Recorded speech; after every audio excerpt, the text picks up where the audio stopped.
Seja bem-vindo, seja bem-vinda. Você está no podcast de Cara Comigo e eu sou Vanessa Henrique. Hoje a palavra a ordem do dia é medo. O que é o medo? Para que serve o medo? O medo, para mim, de cara comigo, sempre foi algo que me incomodou muito. Você sente medo? Qual é o lugar que o medo ocupa na sua vida? O que faz o medo? Qual a consequência que o medo traz para a sua rotina diária? Que lugar ele tem do seu dia? Qual a quantidade de tempo, de espaço ele ocupa no seu dia? Eu estou perguntando isso para você porque foram perguntas que eu fiz para mim. O que é o medo para mim? Qual é o lugar que o medo ocupa em mim? Por que eu sinto tanto medo? Do que eu sinto medo? Essas eram coisas que me incomodavam, porque eu nunca fui de externalizar os medos que eu sentia. Muito pelo contrário. Às vezes eu estava com medo e eu fazia uma piada, eu fazia uma tirada, uma grosseria, alguma coisa do tipo que era para disfarçar aquele sentimento de medo. Isto foi o que eu vivi grande parte da minha vida. E eu tive muitas situações na minha vida que me fizeram sentir medo. E eu usei o medo muitas vezes como ferramenta para paralisar. Então eu quero falar disso hoje, de como eu tenho desconstruído o medo em mim e talvez aquilo que eu fiz e faço comigo inspire você fazer com você. Ou melhor ainda, você arrumar ferramentas melhores, buscar coisas melhores e assim por diante.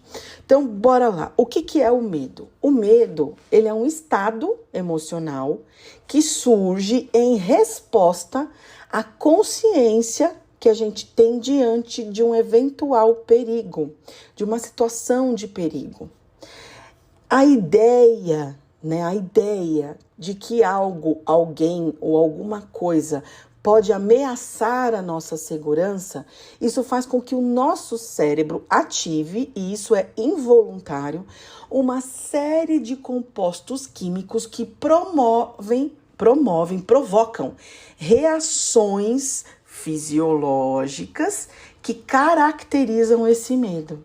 Então a gente tem o aumento do batimento cardíaco, a aceleração da respiração, aquela respiração curtinha, com a própria contração muscular na face e por todo o resto do corpo.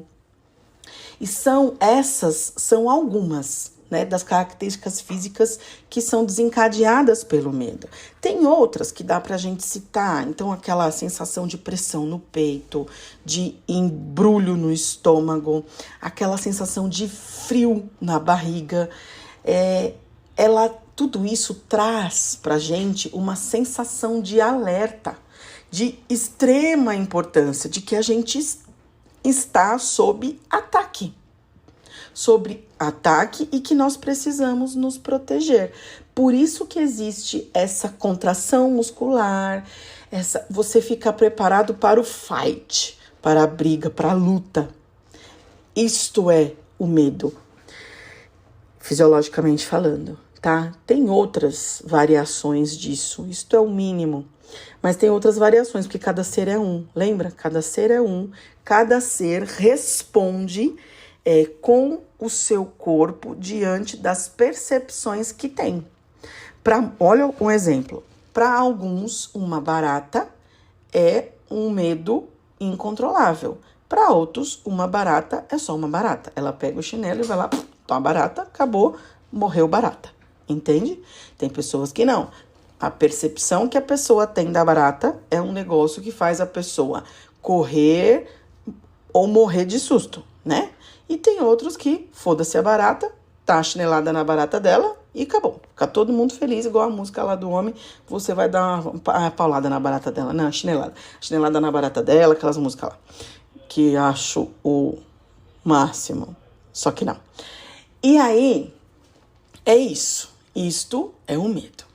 Só que lembra que eu acabei de falar que o medo, ele tem uma relação direta com a nossa percepção? Se ele tem uma relação direta com a nossa percepção, então a gente diz que o medo, ele é um sinal de alerta para o nosso corpo. E este alerta, lembre-se, o medo é um sinal de alerta e não um sinal de pare. Porque, inclusive, se você estiver na frente de um leão faminto que está ali pronto para te atacar, se o seu medo fizer você paralisar, você tem uma chance só de 100% de morrer. Não, 99%, nada é 100%. 99% de morrer. Se você tem o medo como um sinal de alerta e que organiza você para fugir do leão, ou para dispersar o leão, para lutar contra o leão e assim por diante, você aumentou a sua chance de sobrevivência. Então, a função do medo não é paralisar a gente, é nos alertar, é nos colocar numa posição de alerta. Só que isso tem a ver também com a nossa percepção. Se você entende que falar em público te traz muito medo, se a sua percepção de que falar em público é um negócio absurdo, que você é incapaz, que você não consegue, que isso, que aquilo outro, o que acontece com você? Na hora que você é colocado diante dessa situação, a sua percepção faz com que você organize o seu corpo para reagir a isso. Tem pessoas que falar em público é muito normal. Mesmo que dispare um sentimento de alerta, o medo enquanto sinal de alerta, não é o suficiente para paralisar. E não é o suficiente para ir lá para frente das pessoas fazer uma palestra ou uma aula em modo de luta e fuga, né? Que esse é o que a gente liga lá no nosso cérebro. Então, o medo, ele tem esta função. Ele é um sinal de alerta e não um sinal de pare. Perceba, às vezes a gente carrega muitas informações por conta das nossas percepções que estão incompletas. Por que eu digo incompleta? Você tem medo de avião, mas você já andou de avião? Vamos imaginar, você tem medo de avião. Você já andou de avião? Se você não andou de avião, o seu medo não se justifica, porque você não tem nada. Ah, mas é porque eu ouvi dizer que o fulano, o avião caiu, que não sei quem morreu, que não sei quem, não sei o que lá, e blá, blá, blá, blá, blá. Tá, ok. E você, a experiência do outro é a experiência do outro. Qual é a sua? Entende o que eu tô dizendo? Então, percebe, esta relação com a nossa percepção, ela é muito importante. Eu tenho muito medo de andar de avião. Eu não gosto de altura. Ela me traz uma sensação de insegurança e que eu tenho uma percepção muito grande de medo. Eu ando de avião? Ando. Com mó cagaço, mas eu ando. Ai, gente, a minha espinha gela. A minha espinha fica parecendo que tem uma geladeira nela. Parece que alguém pegou um negócio de gelo e encaixou direitinho na espinha, assim. Meu Deus, eu fico tensa, eu fico... Sabe, não é uma coisa confortável pra mim. Tem gente que senta no avião e, mano, dorme, curte, relaxa. É tudo questão de percepção. Tem gente que tem medo de velocidade. Pega um carro em alta velocidade, uma moto em alta velocidade, sente muito medo. Eu não tenho medo de velocidade. Nenhum. Aliás, eu adoro velocidade. Então, veja, tudo depende da percepção que você tem em relação àquilo.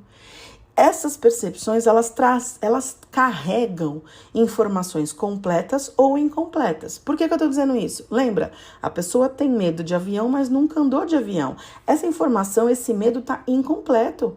Ele só vai ser completado quando ela andar de avião e perceber, sim, tenho medo, não tenho medo. Aquele medo, eu consegui desmentir esse medo. Ele não procede, não tem nenhum embasamento esse medo.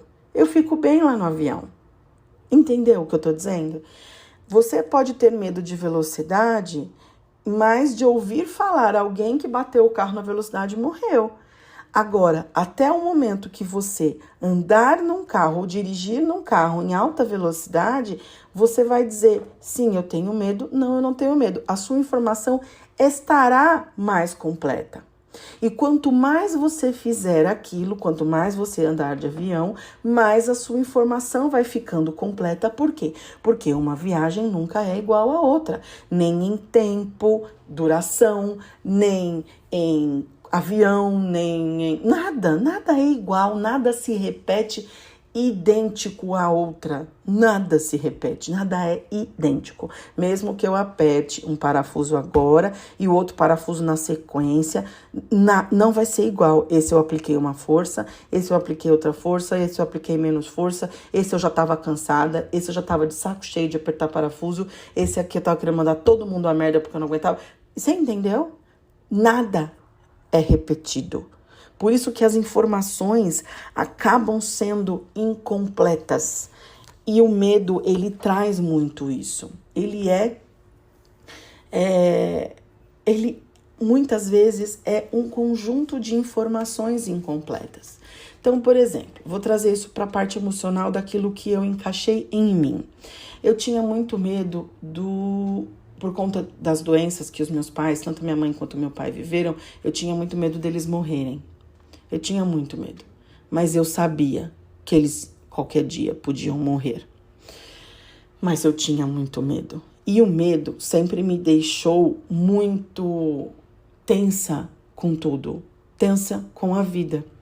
Quando eu comecei a entender que não adianta ter medo, porque o meu medo não muda aquilo que tem que acontecer, aquilo que vai acontecer, principalmente em relação à vida do outro, que eu não tô falando só da minha vida, eu tô falando de eu sentir medo do meu pai e da minha mãe morrer. E eu não tenho nenhum controle sobre a minha vida, você imagina sobre a vida do outro. Então, o que eu aprendi a fazer? E eu tenho feito todos os dias? Pensar o medo. Eu penso o medo. Isso procede? Isso não procede? Qual é a relação que isso tem? Isto está na minha mão? Isso não está na minha mão. Quando eu deixo o meu filho na escola, eu não sei o que vai acontecer com ele na escola. E nem sei o que vai acontecer comigo depois que eu deixar ele na escola. Vai vendo. Quando eu dou tchau para o meu marido, que ele sai para trabalhar, eu não sei o que vai acontecer comigo depois daquele tchau. E também não sei o que vai acontecer com ele depois daquele tchau. E eu não consigo mais me manter tensa esperando alguma coisa desgraçada acontecer. A minha saúde física, mental e emocional e espiritual está se esvaindo pelos dedos da minha mão. Não tem mais como sustentar uma situação dessa. Quando meu pai adoeceu, em 2019, que ele descobriu o câncer no estômago e tudo mais, eu vivi o momento mais tenso que eu me lembro. Eu acho que foi muito pior do que quando ele se queimou, que ele sofreu um acidente muito grave de queimadura e quem acompanhou ele até o hospital com 11 anos de idade e o vizinho junto, o vizinho que fez o socorro, muito bondosamente, aquele medo, meu Deus, eu não consigo descrever aquele medo. Só que aquilo tensiona a gente de um jeito que você não dá. Eu não consigo viver assim mais. Então eu precisei aprender e tenho aprendido todos os dias a pensar o medo. O que eu sinto, quando eu sinto, se esse medo é de verdade, o que faz eu sentir esse medo? Por quê? É algo que eu posso mudar? É algo que eu não posso mudar? E geralmente, o que eu percebo com relação a mim? Que os meus medos, os medos que eu sustento e que me fazem ficar na tensão o tempo inteiro, ou com a face tensionada, ou com a coluna tensionada, o pescoço tensionado, meu Deus, eles são grandes equívocos, ou no mínimo as informações estão incompletas. Eu não vivi aquilo para saber se eu preciso ter medo daquilo. Eu não vivi um stand de tiro para saber se eu tenho medo de segurar numa arma e dar um tiro no alvo. Aliás, eu tenho vontade de fazer isso e não fui ainda. Olha, quer ver um medo besta? Você quer ver um medo que eu tenho que é muito besta? Quando eu fiz 40 anos, eu prometi que eu ia... não ri de mim, hein? Eu prometi que eu ia furar o segundo furo na minha zoreba e prometi que eu ia fazer uma tatuagem. O segundo furo na zoreba eu já furei. Aliás, eu coloquei nesse segundo furo um brinco que o meu pai me deu quando eu casei, há 17 anos e meio atrás. Quase 18 já. E ele é um brinco de uma pedrinha linda, bem pequenininho. E eu coloquei nesse segundo furo e eu não tiro. Eu não tiro. Depois que meu pai partiu, e que eu não tiro mesmo. E eu prometi que eu ia fazer uma tatuagem. Eu já fiz 44 anos e cadê a porra da tatuagem? Não fiz tatuagem. E eu acho lindo tatuagem. Acho lindo, lindo, lindo, lindo, lindo. Não todas as tatuagens, não todos os desenhos, não todos os traços, mas eu tenho vontade de ter tatuagens. E eu já olha o que eu fiz. Eu já escolhi o desenho, eu já escolhi o tipo de traço que eu quero, eu já listei alguns tatuadores que eu tenho vontade de procurar e fazer um orçamento e ver como funciona, mas ver se eu fui. Eu não fui. E é medo. Eu estou com medo de sentir dor. Só que quem disse que eu vou sentir dor fazendo tatuagem? Eu nunca fiz. Eu achei que eu fosse sentir dor furando a orelha. Eu senti uma ardidinha. Foi só. Não inflamou, não fez nada. Tá aqui, lindo, pleno, maravilhoso. Já faz 4 anos. E aí? E a tatuagem, cadê? Porríssima. Ai, que merda isso. Então, eu ainda vou aparecer tatuada. Não vou aparecer tatuada no podcast porque não tem imagem. Esses meus podcasts não tem imagens. Mas eu vou fazer um vídeo ainda com podcast mostrando a minha tatuagem. Gente, não é possível. Ano que vem, em setembro do ano que vem, eu faço 45 anos. Não é possível que eu não vou fazer uma tatuagem. Eu vou desencarnar sem fazer a caceta da tatuagem? Ah, não tem como isso. Como é que eu vou morrer sem ter essa experiência porque eu tenho uma sensação de medo de que eu vou sentir dor? Porra, essa informação está incompleta. Incompleta. Eu nunca pus a tatuagem para saber. Agora, se eu tivesse feito uma tatuagem, se eu tivesse passado um perrengue desgraçado, ela tivesse inflamado, eu tivesse sentido uma dor incontrolável, aí eu ia falar, porra, até explica um pouquinho do seu medo de não querer repetir a dose. Mas eu já tenho uma informação um pouco mais completa. Mas não é o caso aqui, gente bonita, não é. Então, assim, presta atenção. O medo, ele é um sinal de alerta e não um sinal de pare. Eu tenho aprendido todos os dias a pensar o meu medo e saber se ele é um equívoco ou se ele... Equívoco por quê? Eu tenho medo do meu pai morrer. Tinha medo do meu pai morrer. Isto é um equívoco. Por quê? Porque eu sei que todo mundo morre. Eu sei. E o que aconteceu? Meu pai partiu. O corpo do meu pai morreu em 2020. 20 de dezembro de 2021. Isso, 27 de dezembro de 2021. Meu pai morreu. Aí, o que aconteceu? Eu vivi essa experiência. Agora ela está completa. Meu pai deixou de existir para mim nem um dia sequer. Nem um segundo sequer. Ele tá longe dos meus olhos. Ele não tem mais o físico dele que se apresenta para mim. Mas ele tá aqui todo dia. E eu choro às vezes, mas tá tudo bem. E é isso. O medo, ele tem dessas. E o medo de eu achar que eu não ia conseguir superar isso. E eu tenho superado todos os dias, todos os dias. Quando eu falo, em alguns momentos eu ainda choro, em outros todos eu já não choro mais. Essa época do ano é um pouco mais dolorida, porque foi bem no final do ano que ele partiu. Então,